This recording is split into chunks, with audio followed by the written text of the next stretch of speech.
ngabo betuli mu kutegekera wakiri wandibadde omu kubeeyagala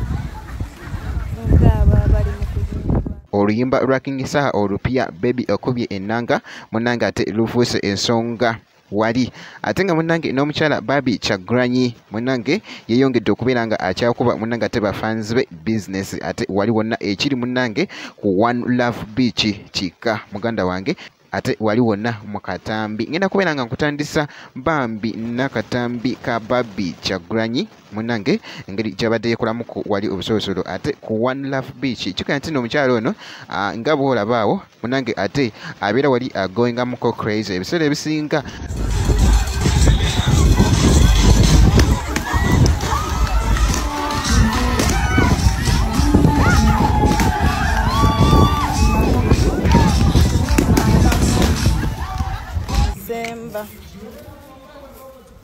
people enjoy it.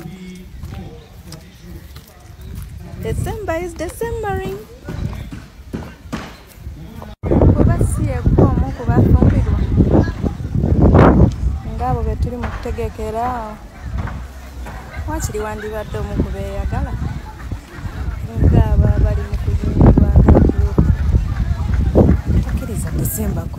bwatyo omukaba Bobi Wine munange ate Barbie Kyagulanyi munange ebiseera ebisinga atera okubeera nga agoingamuko wali ate crazy kwasa ate n'okubeera nga akuba abantu business ye ate wali nga bagitegeera wali wonna bategeera ekiriyo eno ku One Love Beach ate wali kibeera kitambula muganda wange gwe alaba Jamina Teyugi kakati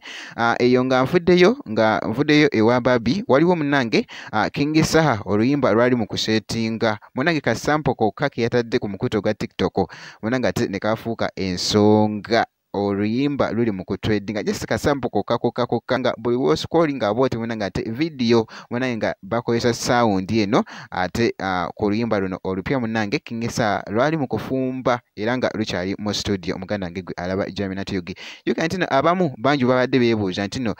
mwana mulenzi King Saha ennyimba azijjawa munange mwana mulenzi ono King Saha alina ennyimba mpitirivu nnyo ate okamalako obumazi jjukira ntino yatugamba nti agenda kuleeta naziri eza Revolution ennyimba 10 jjukira ntino tezinnaggwayo era nazo akyalina freestyle zo tosobola zibala muganda wange mpitirivu nnyo okamalako obumazi naye nga tukkirize nti nno mwana mulenzi King Saha nti ye